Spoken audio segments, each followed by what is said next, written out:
Hi people, welcome back to my Walking Dead Wednesdays video. Today's video is going to be about my thoughts on the season 7 episode 4 extended episode of The Walking Dead called Service. So it was a really good episode. Again, nobody died, nobody major, nobody minor.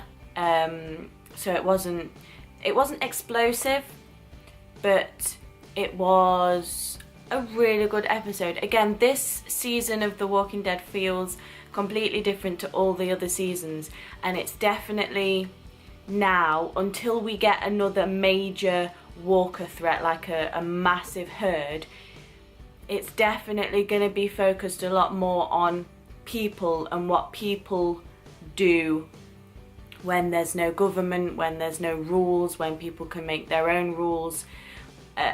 And the threat is people and how other people deal with that, and that's kind of the feel that we're getting, especially with Negan coming in and taking all of their stuff. So we don't get to find out the immediate aftermath of Glenn and Abraham's death. When Rick and the core group come back to Alexandria, we don't see any scenes with them telling them. So I don't know exactly how long it's been since then, but we do know that Negan gets to Alexandria early, and he did say that he'd be there in a week. So, and it's not immediate because no one's inconsolable at the moment or anything like that. So it looks to me like it's probably been 3, 4, 5 days around that region since Rick's group got back and everybody in Alexandria found out that Glenn and Abraham had just been brutally murdered by some psychopath with a bat with barbed wire around it, and that this guy is in charge now.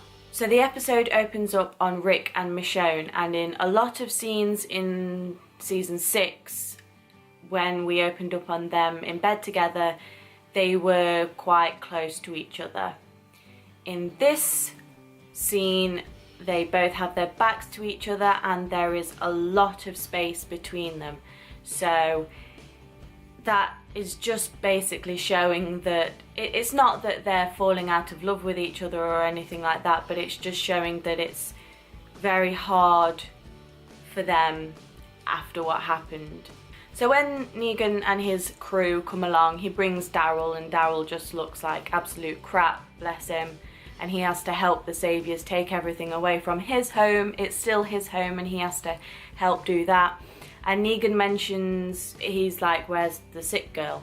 And he means Maggie. And Father Gabriel comes along and scares the crap out of Negan. And I've always, there's always been something about Gabriel where I'm like,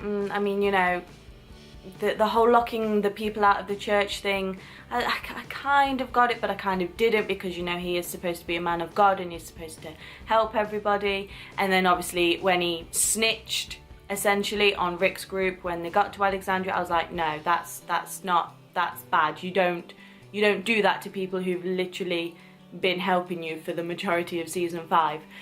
So he again was a character who was a bit like, I don't care if you die, you're not helping. When he helped get Judith to safety in season 6, I was like, okay, fair enough, I'm warming to you. And then that scene with him and Negan in this episode, just that scene alone just made me absolutely love Father Gabriel. So there you go.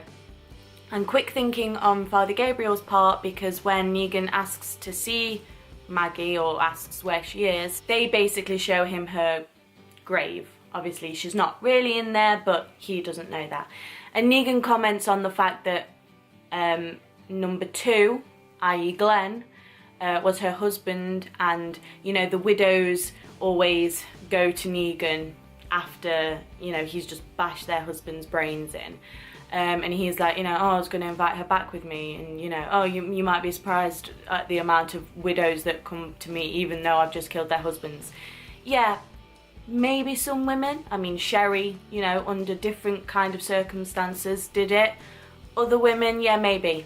Not Maggie. Maggie is strong and she loved Glenn. If you think for 1 second Negan, that she is going to do anything with you other than absolutely torture you and rip your skin from your flesh until you are absolutely begging for mercy, and then she will give you a death, but a very slow, painful death by cutting every single body part off you, then yeah, you've got another thing coming, because that is the only way that Maggie will ever go near you.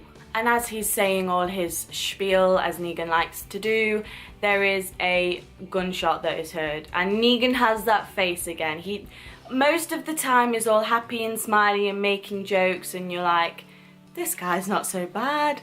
And then something happens and he has this face on him and you're like, Jesus Christ, get the hell away from me. So who shot it? Who shot the gun? That would be Carl. Carl, as Negan says in the episode, has grown some very big balls, and I really have no idea why. I don't understand the cockiness of Carl. I guess it's admirable that he's being cocky and he's threatening Negan and he looks like he's not scared of them. But after everything that's happened, you know, Rick is completely broken and you can see it in his face. And yeah, Carl's group is pretty dangerous. They have done some dangerous things, but they've never had to go up against Negan. They've never had to go up against anybody like Negan. So all the people that they've gone up against and won against, well, they're just not as good and cunning and psychopathic as Negan and his group is, and they've never had the numbers. So I think it's just Carl just making a mistake, just thinking, you know, oh, we've done this plenty of times, this one will be just the same as those and we'll win. That's just his mind space at the moment, and something will hopefully trigger him to realise that that's not how it's going to be, but not to the point where they've given up like Rick and it's like, no, this is our life now, we have to accept it. Obviously I want them all to fight back and defeat Negan eventually, but now is not the time for success. There is no success that is going to come from now. So I'm warning you now, this little section that I'm going to talk about Spencer. Spoiler warning for the comics. So if you haven't read the comics and you're intending on reading the comics, then carry on watching at your own peril. So Spencer in the comics is, you know, he's never really trusted Rick. Spencer's whole family has been killed. It's not been directly because of Rick, but it's like, you know, all his family was alive, and then as soon as Rick showed up, one by one, his family was kind of picked off. So yeah, obviously Spencer in the comics has never really liked Rick, never really trusted him. In the TV show, I don't think we've had enough character development from Spencer. We just haven't had enough scenes with him to really get that vibe. I never really got that vibe from Spencer. So in the comics, when comic Spencer goes to Negan, when Negan visits Alexandria one day when Rick's not there, Spencer basically says to Negan that he doesn't trust Rick as a leader. Rick's gotten them into some crap, and you know, lots of people have been killed. Bearing in mind you're talking to the one person who literally killed Glenn, so you know, and obviously Dwight kills Abraham in the comic, so you are literally talking to the group that have done most of these things to you. But Spencer's basically like, you know what, Rick's not a good leader, you are. Why don't you and me overthrow Rick? And Negan guts Spencer. Negan remarks on the fact that, you know, he does kind of respect Rick. He is a leader and he's doing what he needs to do to keep his people alive, the same as what Negan's doing, and he, you know, he might not particularly like Rick or want to fight with him, but he does respect him and what he does. And he definitely thinks that Rick has guts to do what he does. With Spencer, however, he basically says that he is gutless. He, you know, coming to the person who has killed your people and is torturing your people, and you're coming to him and you're saying that your leader is not great. Why don't we like overthrow him? Why don't we kill him? Negan takes that as Spencer being a coward and Spencer being gutless. So Negan kills him. He slices him across the stomach and all his guts come out. Up until this episode, because we haven't really seen that much character development from Spencer, we haven't really seen him turning on Rick or making any comments like that. So I was thinking maybe Spencer's gonna get off lightly, maybe he's not gonna get killed by Negan in that way. Yeah, that all changed after the scene with Spencer and Rosita when they went to go and fetch Daryl's bike. And Spencer was just commenting on how Rick's the one who basically got them into this mess, and it's Rick's fault basically that Glenn and Abraham are dead, and maybe if Rick wasn't in charge and it was somebody else, less people would have died.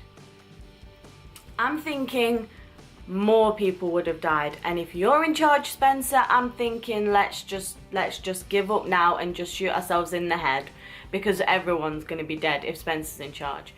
So yeah, after Spencer started saying that, I was like, they're doing it. They're setting it up for Spencer's comic book death. So yeah, if he dies like that by the hands of Negan, I won't be surprised after what we saw in that episode. So after Negan and his men have taken what they fancied from Alexandria, they decide that they're going to go now. And Rick basically says, because we've done everything that you asked, because we cooperated and stuff, can Daryl come back to us? And Negan immediately says no. And then then immediately after, he changes his mind and says, actually, I'm going to let Daryl plead his case. And Daryl doesn't say anything. That doesn't say to me that Daryl is turning into a saviour, trying to turn into a saviour. I think Daryl doesn't know what to say at that point that would make Negan change his mind and allow Daryl to go back. Because the last time Daryl did what Daryl does and punched Negan in the face, he, according to Negan and himself, got Glenn killed. So he is obviously like saying nothing to keep his friends alive. So, you know, Daryl is still being really, he is being a hero. He is accepting more torture and whatever Negan is going to throw at him, he'd rather it be thrown at him and he'll take it rather than trying to be a coward really and get back to safety. I mean, as safe as Alexandria is nowadays, who knows? But then sacrificing one of his friends, or not even his friends, you know, it might be someone who he's never spoken to in Alexandria before, but to carry the guilt of Glenn is just overflowing. So for him to then say like, please let me go back, and then somebody else dies in his place would absolutely kill Daryl. So I think he's doing the right thing, at least for himself. He's trying to redeem himself. I mean, he's Daryl, and, you know, for a lot of people, he can do no wrong. But in terms of the actual show, he's just trying to not do anything more wrong, because he thinks that anything that he says or does can be taken in the wrong way by Negan and essentially get more people killed. So Rick confronts Spencer about the guns, and instead of apologising, Spencer is very accusing and is like, you went into my house? Like, yeah, did you not see before you went out the dozens of saviours that came in? Do you think they were just going to stand around and drink tea while everybody went into their houses and got things out for them? No, they were going to go and raid everybody's house. So the fact that you're offended that Rick went into your house, I don't know, Spencer, you've got your priorities and your just everything messed up there. And then Spencer decides to try and be brave and stand up to Rick, and is basically, what he said to Rosita, he's basically telling Rick to his face and saying that, you know, oh, so we're the lucky ones now, and this situation is lucky because of you. Yeah, that's great. Do you think? I suppose Glenn and Abraham were lucky as well, were they? Why? Just why, Spencer? Come on. Like, I know you're stupid at the best of times, but you're not 100% dumb at all times. Why would you say something like that to Rick? And, you know, Negan has been grinding him down. This episode, his eyes were full of tears constantly throughout this episode. But at that moment, we saw a glimpse of the Rick that we saw in season 5. And really, that's the Rick that we need right now to defeat Negan. We need Rick from season 5 combined with freaking Shane from season 2 to be able to defeat Negan. And we saw a glimpse of that Rick coming back, essentially, and he basically threatened Spencer and said, if you say anything like that again, I'll break your jaw and knock your teeth out. It was a little bit Negan for me. That line was, or maybe it was a bit Shane. It was a bit Shane for me as well. Maybe not quite Negan, because Negan has some like comedy to his threats. But yeah, it was very, ooh, Spencer, like, you're in trouble now, mate. You did it to yourself.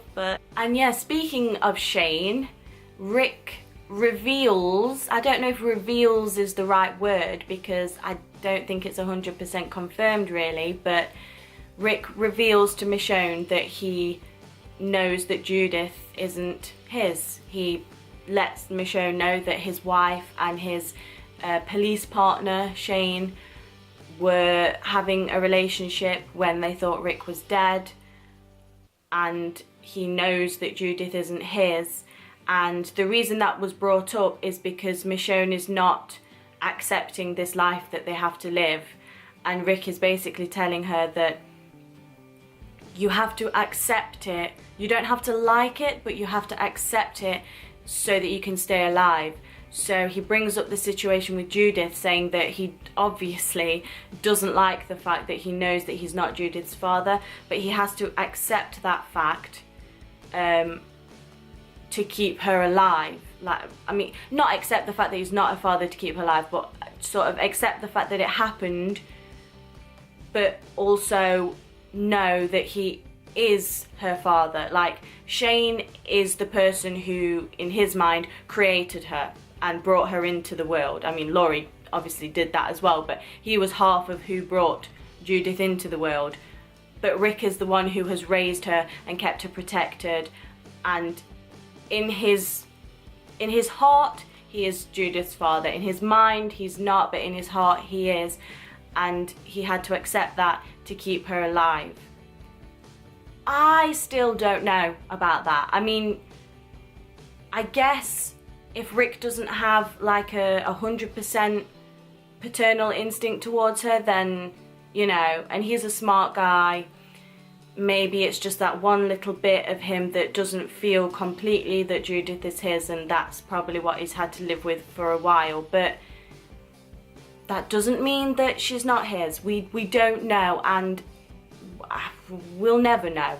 We'll never know unless, you know, the apocalypse is over, Judith grows up, and then Judith and Rick get a DNA sample.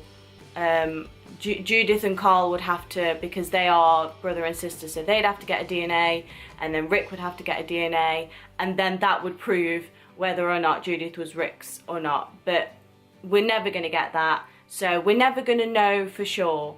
I mean, if Rick's accepted that fact, but he still loves her and he'll still protect her with his life, and he still is essentially her father, just not the person who created her, then, you know, as long as it keeps Judith alive, then that's fine. But I don't know for sure. I can't even take Rick's word for it because we don't know.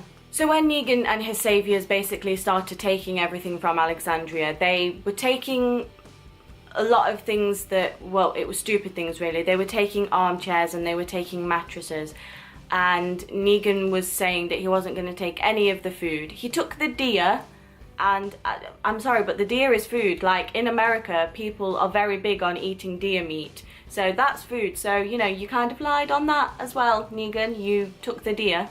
But he said he wasn't going to take any of their food, that they were rationed.